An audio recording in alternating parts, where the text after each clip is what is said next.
പാലക്കാട് ജില്ലയിൽ പ്രളയം ഏറ്റവും കൂടുതൽ ബാധിച്ച സുന്ദരം കോളനി നിവാസികളുടെ പ്രശ്നങ്ങളാണ് ഇന്നത്തെ കവലയിൽ. പ്രളയത്തിൽ വീട് തകർന്ന ഇവർക്ക് നൽകേണ്ട നഷ്ടപരിഹാരത്തിന്റെ കാര്യത്തിൽ പോലും ഇതുവരെ തീരുമാനമായിട്ടില്ല. നമസ്കാരം. പാലക്കാട് നഗരമധ്യത്തിലെ സുന്ദരം കോളനിയിലാണ് ഞങ്ങളിപ്പോൾ നിൽക്കുന്നത്. കേരളത്തെ പിടിച്ചുലച്ച പ്രളയം പാലക്കാട് ജില്ലയിൽ ഏറ്റവും കൂടുതൽ ബാധിച്ച പ്രദേശങ്ങളിലൊന്നാണ് സുന്ദരം കോളനി. സമൂഹത്തിലെ പാർശ്വവൽക്കരിക്കപ്പെട്ട ജനങ്ങളാണ് ഇവിടെ തിങ്ങിപ്പാർക്കുന്നത്. ജീവിത സൗകര്യങ്ങൾ പരിമിതമാണ്.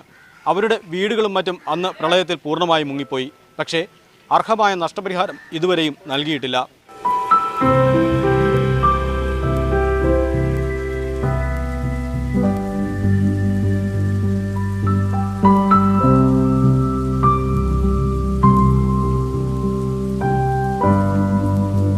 എപ്പോഴും പ്രളയം അല്ലെങ്കിൽ അതുപോലെയുള്ള ബുദ്ധിമുട്ടുകൾ വീടുകളിൽ ഉണ്ടാകുമ്പോൾ അത് ഏറ്റവും കൂടുതൽ ബാധിക്കുക വീട്ടമ്മമാരെയാണ്. ഏറ്റവും കൂടുതൽ പ്രയാസം അനുഭവിക്കേണ്ടി വരിക അവർക്ക് തന്നെയാണ്.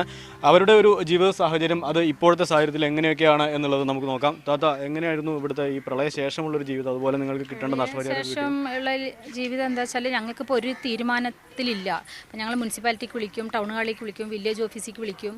അങ്ങനെ പോയി ചിലവരൊക്കെ 4 ലക്ഷം രൂപ തരാമെന്നൊക്കെ പറഞ്ഞിട്ട് ഞങ്ങൾ ഒപ്പിട്ട് കൊടുക്കും. അങ്ങനെയൊക്കെ ചെയ്തിട്ടുണ്ട്. പക്ഷേ ഞങ്ങൾ ഒന്നിനും തയ്യാറായിട്ടില്ല. കാരണം എന്താ വെച്ചാൽ ഞങ്ങൾക്ക് പട്ടയം വേണം. പിന്നെ ഇത് പൊളിച്ച് ഫ്ലാറ്റ് കെട്ടാൻ അതിന് ഇവിടെയുള്ള ആൾക്കാർക്ക് ആർക്കും എൻ്റെ ഒരു തീരുമാനമല്ല, എല്ലാവർക്കും ഇതിന് താല്പര്യമില്ല. അപ്പോൾ അതുകൊണ്ട് ഞങ്ങൾ ടൗണുകളിൽ വിളിച്ചിട്ട് ഒരിക്കൽ മീറ്റിംഗ് ഉണ്ടായിരുന്നു ഞങ്ങൾക്ക്. പക്ഷേ അത് അവർക്കും അറിയില്ല ഞങ്ങൾ എന്തിനാണ് വിളിച്ചതെന്ന്, ഞങ്ങൾക്കും അറിയില്ല എന്തിനാണ് പോയിന്ന്, ആർക്കും ഒന്നും അറിയില്ല. പിന്നെ അതുകൊണ്ട് ഞങ്ങൾ അതിൽ വന്നു. അപ്പോൾ അവർ 4 ലക്ഷം രൂപ തരാം, നിങ്ങൾക്ക് വീട് പൊളിച്ച് തട്ടി നിരത്തിയിട്ട് 4 ലക്ഷം രൂപയിൽ അതിൽ കെട്ടാനാണ് ഞങ്ങളോട് പറയണത്.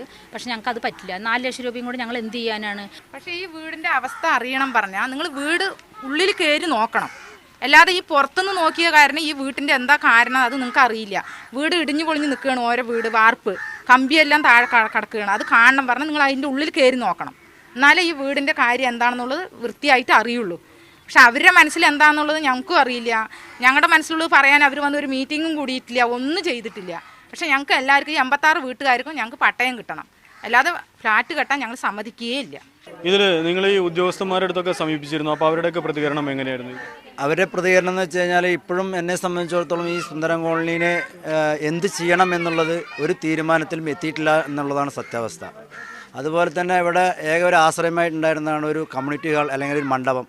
ആ മണ്ഡപത്തിന് MLA ഫണ്ടിൽ നിന്ന് 57 ലക്ഷം രൂപ പാസ്സാക്കിയിട്ടുണ്ടായിരുന്നു. ആ പാസ്സാക്കിയ അത് ഇപ്പോൾ കോൺട്രാക്ട് കൊടുത്തിട്ട് ആ മണ്ഡപമാണ് ആദ്യം അവർ പണിയാൻ നിൽക്കുന്നത്. നമുക്കും അതന്നെ ഉള്ളൂ. ആ പരിഹാരം ഞങ്ങളൊന്ന് കണ്ട് രചിച്ചാൽ മതി മോനെ.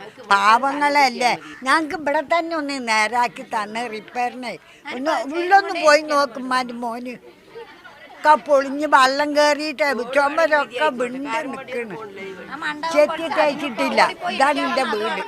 മക്കൾ പോയി നോക്കിയിട്ട് എനിക്കിതിനൊരു പരിഹാരങ്ങൾ കാണുന്ന വേണം. ഇതാണ് സുന്ദരം കോളനിക്കാർക്ക് പറയാനുള്ളത്. ഇവിടെ ഈ ഏറ്റവും കൂടുതൽ പ്രളയം ബാധിച്ച പ്രദേശമായിട്ടും ഏറ്റവും വലിയ പാർശ്വവൽകൃതരായ ആളുകൾ താമസിക്കുന്ന പ്രദേശമായിട്ടും ഇതുവരെ ഇവർക്ക് എന്ത് നഷ്ടപരിഹാരം കൊടുക്കണമെന്നുള്ള കാര്യത്തിൽ പോലും സർക്കാർ സംവിധാനങ്ങൾ തീരുമാനമെടുത്തിട്ടില്ല. ഇക്കാര്യത്തിൽ അടിയന്തരമായി സർക്കാരിൻ്റെ ശ്രദ്ധ പതിഞ്ഞേ മതിയാവൂ. ഉദ്യോഗസ്ഥർ ഇക്കാര്യത്തിൽ തീരുമാനമെടുത്തേ മതിയാവൂ. എന്തായാലും ഇനി വീണ്ടും പുതിയ ഒരു വിഷയവുമായി കാണുന്നതുവരെ നന്ദി, നമസ്കാരം.